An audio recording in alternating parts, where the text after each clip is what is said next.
अस्सलाम वालेकुम। Government structure in Pakistan, ठीक है। तो हुकूमती ढांचा, पाकिस्तान एक मुल्क है, पाकिस्तान एक स्टेट है, रियासत है, इसका एक हुकूमती ढांचा, ये आज हम डिस्कस करेंगे कि ये क्या होगा, ठीक है। देखिए, पाकिस्तान एक इस्लामिक रिपब्लिक है, यानी कि एक इस्लामी जमहूरिया। जमहूरिया जमहूरिया लफ्ज निकला है जमहूर से। जमहूर अवाम को कहते हैं। आप हम सब 25 करोड़ लोग यहाँ, हमें कहा जाएगा हम जमहूर हैं। रियासत पाकिस्तान की जमहूर 25 करोड़ अफराद। जब हुकूमत ये 25 करोड़ लोग करते हैं तो उसको जमहूरिया कहा जाता है। पाकिस्तान पर अगर 25 करोड़ लोग हुकूमत करेंगे तो उस रियासत को क्या कहा जाएगा? जमहूरिया। पाकिस्तान में एक कॉन्स्टिट्यूशन है,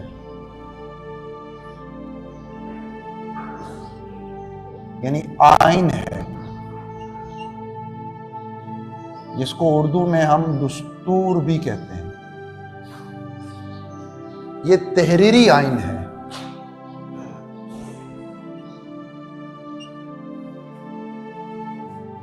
पाकिस्तान तो 1947 को कायम हुआ, ठीक है, लेकिन हमारे पास 1947 के बाद 1956, 1962 और 1973, ये 3 मरतबा 3 अलग अलग आइन बने हैं, ठीक है। 3 अलग अलग आइन बने हैं। तो जाहिर है कि ये मनसूख हुआ, खत्म हुआ, ये भी खत्म हुआ। ये इस वक्त हमारे पास इंटैक्ट है।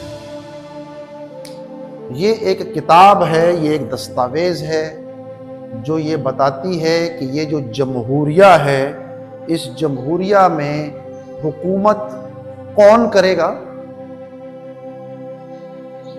किस तरह हुकूमत वजूद में आएगी, किस तरह हुकूमत खत्म होगी, फिर किस तरह नई हुकूमत आएगी, कितने अरसे के लिए आएगी, और अगर अरसे से पहले खत्म हो गई तो किस तरह खत्म होगी। ये तमाम बातें हमें हमारा आइन बताता है, ये आइन में दर्ज है। अब कोई भी रियासत हो, उसके बुनियादी 3 सुतून होते हैं, जबकि मॉडर्न स्टेट्स में अब कहा जाता है 4 सुतून होते हैं। जो सुतून से मुराद पिलर्स, कि जिसके ऊपर ये पूरी इमारत खड़ी हुई होती है। तो हमारी जो ये इमारत है, इमारत पाकिस्तान,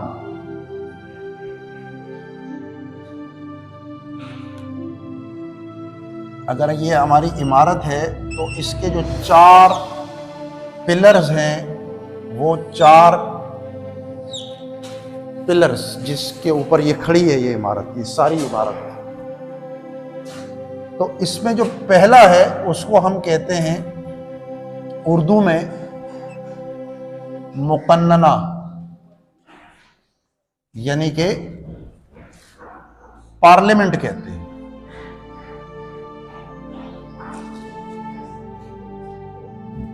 फिर दूसरी जो है वो हमारी है अदलिया, यानी जुडिशरी है। तीसरी जो है हमारे पास जो है उसको हम कहते हैं इंतजामिया, यानी एग्जीक्यूटिव है। और जो मैंने अभी जिक्र किया कि मॉडर्न स्टेट्स में जो पॉलिटिकल साइंस है, इसमें अब चौथा एक पिलर कंसीडर किया जाता है, उसे हम कहते हैं सहाफत, जर्नलिज्म, प्रेस, ठीक है। ऐसा नहीं है कि ये जो 4 पिलर हैं ये सिर्फ पाकिस्तान में ही ये 4 पिलर हैं और अमेरिका के पिलर कुछ 10-12 हैं। या ऑस्ट्रेलिया के कोई 7-8 हैं, इंडिया के 2-3 हैं, ऐसा नहीं है। दुनिया की तमाम रियासतों का उमूमी जहां जो जमहूरियतें हैं, ये याद रहे, जहां जमहूरियत है यानी कि जिनको रिपब्लिक कहा जाता है, जमहूरिया कहा जाता है, वहां तमाम रियासतों में यही 4 पिलर। अब ये 4 पिलर हमारे इस 1973 के आइन के मुताबिक इनकी इख्तियारात, ये बनेंगे कैसे, ये क्या करेंगे, ये किस तरह काम करेंगे, ये सब दर्ज है। 1 2 3 4 5 करके सब कुछ दर्ज है। तो ये जो पार्लियामेंट है पाकिस्तान जैसे मुल्क में, ये पार्लियामेंट हमारे यहां 3 हिस्सों पर मुश्तमिल होती है। इस पार्लियामेंट के कितने हिस्से हैं? 3 हिस्से हैं। एक को हम कहते हैं NA, एक को हम कहते हैं सेनेट, और एक को हम कहते हैं प्रेसिडेंसी, यानी ऐवाने सदर और ऐवाने बाला और ऐवाने ज़ेरी। इसको ऐवाने ज़ेरी को पाकिस्तान में कौमी असेंबली भी कहते हैं। और इनसे क्या बनता है? ये मजलिस शूरा, पार्लियामेंट। ठीक है। ये पाकिस्तान में ऐसा क्यों है? इसलिए है कि पाकिस्तान में पार्लिमानी निज़ाम हुकूमत है। पार्लिमानी निज़ाम हुकूमत, पार्लिमानी निज़ाम हुकूमत, by the people, to the people, for the people, लोगों से, लोगों के जरिए, लोगों के लिए। यह निज़ाम हमें बरतानिया से हमने उधार लिया है। बहुत सारी ऐसी जमहूरियात भी हैं, जैसे अमेरिका, रियासत हाय मुत्तहिदा अमेरिका भी तो एक जमहूरिया है। वहां पर पार्लिमानी निज़ाम हुकूमत नहीं है। वहां पर कौन सा निज़ाम हुकूमत है? सदारती निज़ाम हुकूमत। लिहाजा हम चूंकि पाकिस्तान को डिस्कस कर रहे हैं, आज हम सदारती निज़ाम के बारे में आपको नहीं बता रहे कि सदारती निज़ाम क्या होता है। हम सिर्फ पार्लिमानी निज़ाम को बता रहे हैं, क्योंकि यहां पर हम जानते हैं कि अंग्रेज ने हुकूमत की है, बरतानिया ने हुकूमत की है। तो जब अंग्रेज यहां था तो ये निज़ाम मुतारिफ करा गया था। तो जब वो चला गया तो हमने उसी के निज़ाम को कायम रखा। अब चूंकि ये निज़ाम अंग्रेज के अपने मुल्क बरतानिया इसका मौजूद है, दुनिया में इस निज़ाम को बताने वाला, बनाने वाला मुल्क का नाम इंग्लैंड है, बरतानिया है, यूके है। बाकी ममालिक ने इसके अंदर थोड़ी बहुत तब्दीली करके, लेकिन इसका बेसिक स्ट्रक्चर वही रखा है। थोड़ी बहुत तब्दीली अपने हिसाब से, बुनियादी ढांचा वही है। मसलन बरतानिया में इस ऐवान को हाउस ऑफ कॉमन कहते हैं। हम कहते हैं कि हम इसको हाउस ऑफ कॉमन नहीं कहेंगे, हम इसको कहेंगे कौमी असेंबली। ठीक है। बरतानिया में इस ऐवान को कहते हैं हाउस ऑफ लॉर्ड। हम कहते हैं नहीं भाई, हम तो इसको ऐवाने बाला या सेनेट कहेंगे। बात वही है, सिर्फ नाम तब्दील। इस दफ्तर को बरतानिया में बैकिंगम पैलेस कहते हैं। बैकिंगम पैलेस यानी बादशाह का महल, बादशाहत। हम कहते हैं चूंकि हमारे पास तो ना कोई मलका है ना कोई बादशाह है, लिहाजा हम उसको कहेंगे ऐवाने सदर, जिसमें सदर बैठा होता है। ठीक है। अब ये तीनों ऐवानों में जो लोग आएंगे, उनके आने का तरीका क्या है वो भी इस आइन के अंदर लिखा हुआ। जैसे ऐवाने ज़ेरी, जिसको हम कौमी असेंबली कहते हैं, अभी 8 तारीख को आवाम के नुमाइंदे आवाम ही के दरमियान से चुने जाएंगे और आवाम उनको वोट देगी। तो जब आवाम उनको वोट देगी तो वो कुल कितने नुमाइंदे आएंगे इस ऐवान में?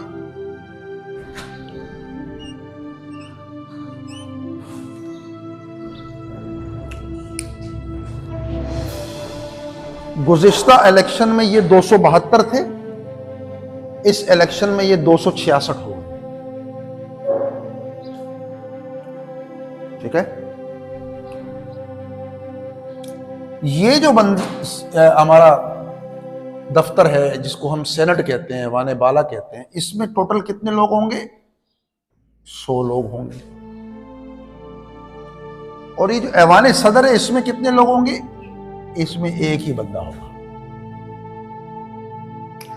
अब ये तो हमने तायुन कर लिया कि किस ऐवान में कितने लोग होंगे, लेकिन हमें ये अभी तक पता नहीं चला कि वो क्राइटेरिया क्या होगा, वो तरीक़ेकार क्या होगा जिस तरीक़ेकार में 266 लोग तशरीफ लाएंगे इस ऐवान। उस तरीक़ेकार का नाम है आम इंतखाबात। जिस तरह अभी 8 फरवरी 2024 को आम इंतखाबात हो रहे हैं, जिसकी रूह से 266 लोग इस ऐवान में बराह रास्त आएंगे मुंतखब होकर। पाकिस्तान जो एक मुल्क है, चित्राल से लेकर कराची तक, ये ठट्टा तक 266 नशिस्तें हैं। जैसे चित्राल हमारा शहर है, वहां जो हल्का बनाया गया उसका नाम है NA1, और यहाँ ठट्टा में एक जो हल्का बनता है उसको कहते हैं NA266। तो पाकिस्तान को 266 हिस्सों में तकसीम किया गया। तकसीम करने का तरीक़ाकार ये है कि एटलीस्ट 4 से 5 लाख वोटर्स जिनकी 18 साल से लेकर, मुशर्रफ के दौरे हुकूमत में आके ये 18 हुआ है। 2001 तक पाकिस्तान में 21 साल से कम शख्स वोट भी नहीं डाल सकता, लेकिन अब उसको 18 कर दिया गया। तो 18 साल से ऊपर के जितने लोग हैं, इस तरीके से हल्का बंदी की गई है कि एक हल्के में 4.5-5 लाख वोटर आ जाता है।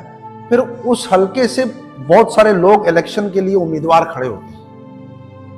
फिर वो 5 लाख लोग आते हैं, उनको अपने अपने हल्के में वोट डालते हैं। जिसके ज्यादा वोट निकलते हैं हल्के में, वो इस ऐवान का रुकन मुंतखब हो जाता है। उसको कहते हैं MNA, member national assembly, MNA। ठीक है, ये 100 लोग कहां से आते हैं? ये 100 लोग आवाम इनको मुंतखब नहीं करते। शाबाश। जो इन असेंबलियों में आते हैं, इन असेंबलियों में प्लस पाकिस्तान की जो 4 सूबाई असेंबलियां हैं वहां पर भी लोग आते हैं।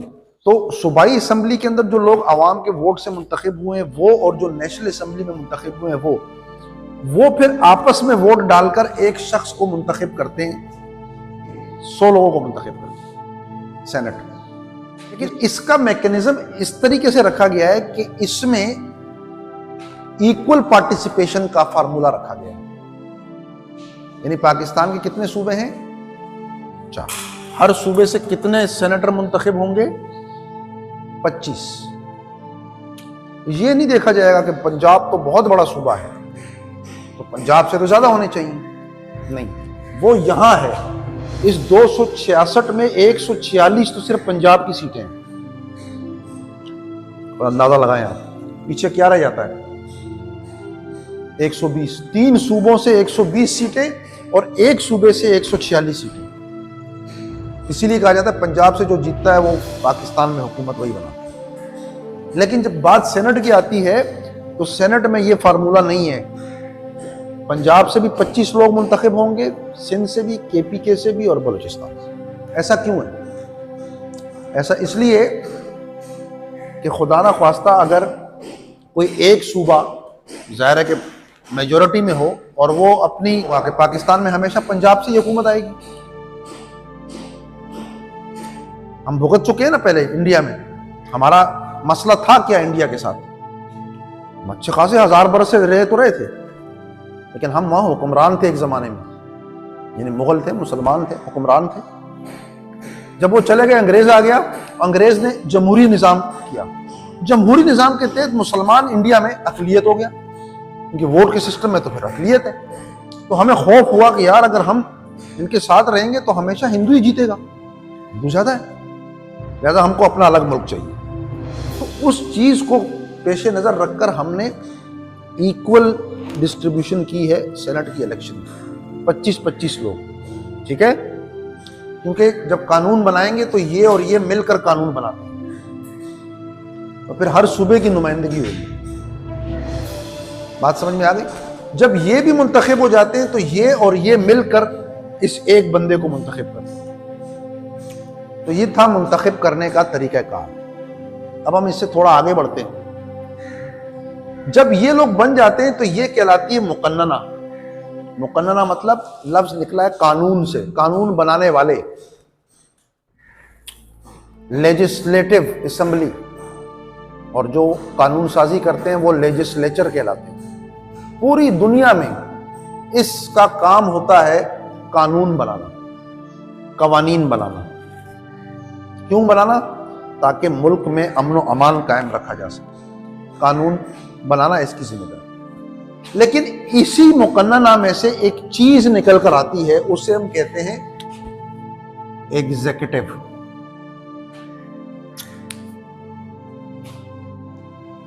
और उसी को हम कहते हैं हुकूमत।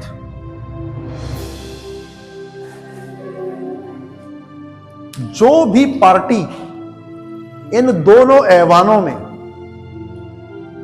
अपनी अक्सरियत शो कर दे, अक्सरियत कहते हैं कि आधी तादाद से एक ज्यादा, 50 ज्यादा हो फर्क नहीं पड़ेगा, लेकिन एटलीस्ट एक ज्यादा होना चाहिए। आप इनका आधा करते हैं तो कितना बनता है?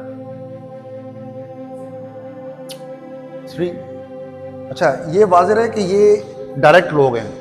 अब ये इसमें कुछ इनडायरेक्ट भी आते हैं। वो पार्टियां को इख्तियार होता है कि वो अपनी लिस्ट जमा कराती है इलेक्शन कमीशन के पास कि अगर मैं जीत गई तो मेरे पास जितनी सीटें आएंगी उस हिसाब से मुझे औरतों की और अकलियतों की सीटें भी मिलेंगी। तो ये बन जाता है तकरीबन 328 के करीब। तो 328 का आधा कितना होता है? 150 एक हो गया, 14 एक हो गया, 164। हुकूमत बनाने के लिए 165 आदमी चाहिए। आप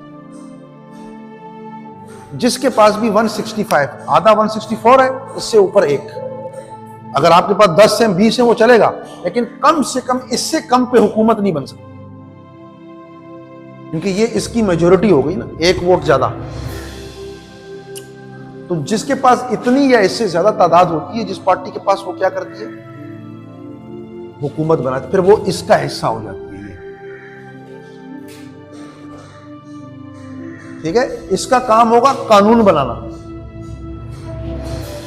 328 लोगों में सब के सब हुकूमत के लोग नहीं होते, उनमें 165 या उससे ज्यादा हुकूमत के लोग होते। बाकी कौन से लोग होते हैं? ऑपोजिशन के लोग, हस्बे इख्तिलाफ कहलाता है।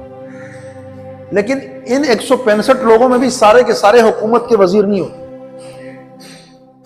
50, 60, 70, 80 लोग होते हैं। इनका हेड कौन होता है? PM, prime minister, chief executive of the country. यानी कि पाकिस्तान के निजाम हुकूमत में सबसे ज्यादा बाइख्तियार शख्स। इस प्राइम मिनिस्टर के अंडर में डिफेंस का वजीर होता है, वजीर दिफा, वजीर खारिजा, वजीरे दाखिला, वजीरे रेलवे। जितने भी महकमे हैं उन सब का एक वजीर होता है। डिफेंस मिनिस्टर के ऊपर कौन होता है? Prime minister. ठीक है, ये तमाम वजीर अपने अपने महकमों की कारकर्दगी इसको देते हैं। इन लोगों को बनाता कौन है? ये, इसकी मर्जी है, इनमें से जिसको मर्जी बना ले। लेकिन एक पाबंदी है, बनाएगा उसको कि जो या इस सेनेट का मेंबर हो या इस कौमी असेंबली का मेंबर। जो इनका मेंबर नहीं है वो नहीं बन सकता। ठीक है, ये तमाम लोग क्या करते हैं, ये महकमे चलाते हैं, ये महकमों के सरबराह होते हैं। हर वजीर अपने महकमे का जवाबदेह है, प्राइम मिनिस्टर सारे महकमों का जवाबदेह है। इनमें से कोई एक बंदा इस्तीफा दे दे तो ये बंदा क्या करता है, दूसरे को लगा देता है। लेकिन अगर ये इस्तीफा दे दे तो पूरी हुकूमत खत्म हो जाती है। समझ आ रही है आप लोगों को कुछ? ये कानून बनाएगी, ये उस पर अमल दरामद कराएगी। कानून ये क्या करेगी, ये उस कानून की तशरीह करेगी। कानून की तशरीह के साथ साथ कानून की ऊपर जो है वो फैसले भी करेगी, लोगों को सजा और जजा। कानून बनाना इसका काम है, सजा देना इसका काम है, अमल दरामद कराना इसका काम है। इसका क्या काम है?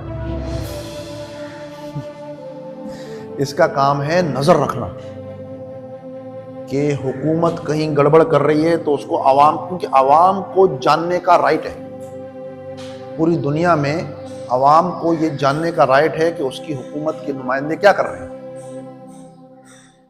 जो कुछ ये देखते हैं अखबारात में शाया होता है, और आजकल तो प्रिंट मीडिया भी है, आजकल डिजिटल मीडिया भी है। एक ज़माने में सिर्फ पेपर मीडिया हुआ करता था, अखबार था, फिर डिजिटल मीडिया आया, फिर जो है सारी चीज़ें। तो ये हमारा आज का लेक्चर था। मुझे यकीन है कि थोड़ा बहुत आप लोगों को समझ में ज़रूर आया होगा कि हुकूमती ढांचा क्या होता है। ये जो भी असेंबली बनती है ये 5 साल के लिए बनती है। 5 साल के बाद वो हुकूमत खुद ब खुद खत्म हो जाएगी, फिर दोबारा से इलेक्शन होंगे, नई हुकूमत आएगी। क्योंकि ये बादशाहत नहीं है कि जब बादशाह मरेगा तो उसका बेटा बनेगा, नहीं, ये जमहूरियत है। आवाम को अपना जायका तब्दील करने का इख्तियार है। 5 साल के बाद आवाम देखेगी कि हम इस हुकूमत से खुश हैं तो ठीक है, दोबारा इसको ले आते हैं, नहीं है खुश तो किसी और को ले आते हैं। दुनिया के जमहूरी मुल्कों में ऐसा होता है। ठीक है, अल्लाह हाफिज।